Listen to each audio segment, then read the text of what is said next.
میں پنجاب سے عرض کر رہا ہوں. تو میری زوجہ نے گزشتہ 2-3 رات پہلے خواب کے اندر نا چھپکلیاں کافی زیادہ دیکھی تھی، کچھ کلر بلیک بھی، اور جو عموماً کلر ہوتا ہے وہ اس کی تعبیر معلوم کرنی تھی. انشاءاللہ الکریم عرض کرتے ہیں مزید. حضور سائل نے یہ پوچھا کہ ان کی زوجہ ملٹیپل جو کلرز ہیں اس میں چھپکلیاں دیکھتی ہیں، کیا ان کی تعبیریں ہو سکتی ہیں؟ چھپکلی بھی اچھی علامت نہیں ہوتی. غیبت کرنے والا، چغلیاں کھانے والا، لگائی بجھائی کرنے والا شخص ہوا کرتا ہے.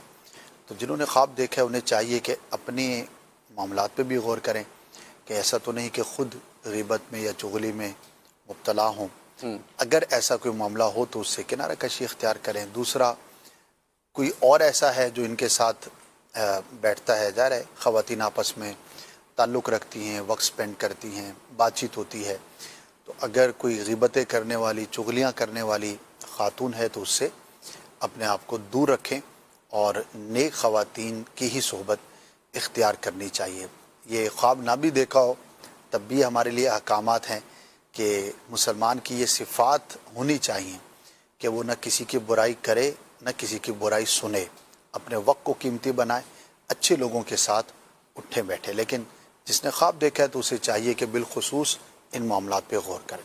کیا بات ہے. حضور آپ نے فرمایا کہ لگائی بجھائی کرنے والے، چغلیاں کرنے والے، ان کو آپ کوئی ایک مدنی پھول دینا چاہیں جو ایسے لوگ ہیں تو کیا ارشاد؟ سب سے پہلی بات تو یہ ہے کہ یہ جو کرتا ہے نا جی اسے ریئلائز ہی نہیں ہوتا بعض اوقات کہ میں ایسا ہوں. اچھا، عمومی طور پہ لوگ اس کو یا تو برائی نہیں سمجھتے، صحیح، لیکن اگر سمجھتے ہیں تو ان کو ریئلائزیشن نہیں ہوتی کہ میں واقعی اس برائی کے اندر مبتلا ہوں. صحیح. تو سب سے پہلے تو خود احتسابی ہے کہ میں اپنا جائزہ لوں کہ جب میں کسی کے ساتھ کلام کرتا ہوں، گفتگو کرتا ہوں تو میرا کلام اور گفتگو کس طرح کا ہوا کرتا ہے. ٹھیک ہے.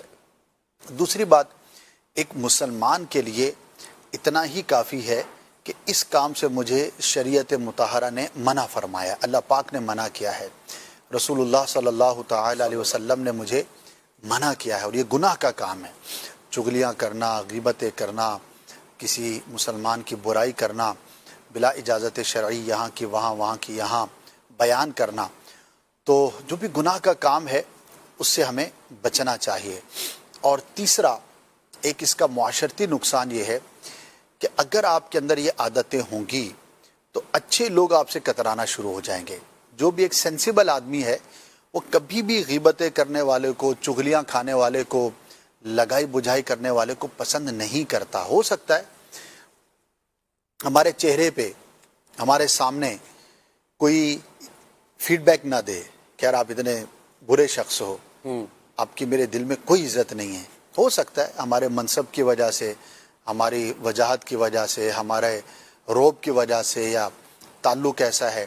صحیح. لیکن آپ یاد رکھیے، سینسیبل آدمی کی بات کر رہا ہوں، معقول شخص کی، کبھی بھی سینسیبل آدمی ایسے شخص کو پسند نہیں کرتا. آپ کو پتہ بھی نہیں لگے گا کس طرح سے وہ کنارہ کشی اختیار کر لے گا، بس ضرورت کی حد تک آپ سے تعلق ہوگا. صحیح. تو اگر آپ اچھا بننا چاہتے ہیں اور اچھوں کے ساتھ آپ چاہتے ہیں کہ میرا تعلق ہو، تو یہ غیبتیں، چغلیاں، لگائی بجھائی، اس سے اپنے آپ کو بچانا پڑے گا، ورنہ معاشرتی طور پر آپ کو بہت زیادہ نقصان ہوگا. اچھا، آپ کا نقصان اسی طرح پورے معاشرے کا نقصان ہے. یہاں کے وہاں لگانے سے مسلمانوں میں جھگڑا ہی ہوگا نا. ویسے جھگڑے کم ہیں کیا دنیا کے اندر؟ ہم نے بھی 2-4 جو ہے وہ اضافہ کر دیا. یعنی کہ ہمیں ایسا ہونا چاہیے کہ ہم کسی کے جھگڑے کو دور کر کے آپس میں اتفاق اور محبت پیدا کرنے والے بنیں. پہلے اتنے جھگڑے ہیں، صحیح بات ہے. اس کے اندر شامل ہو جائیں گے تو پھر یہ ظاہر ہے کہ پورا معاشرہ اس کی لپیٹ میں آ چکا ہے، مزید آ جائے گا. اللہ پاک عقل سلیم عطا فرمائے.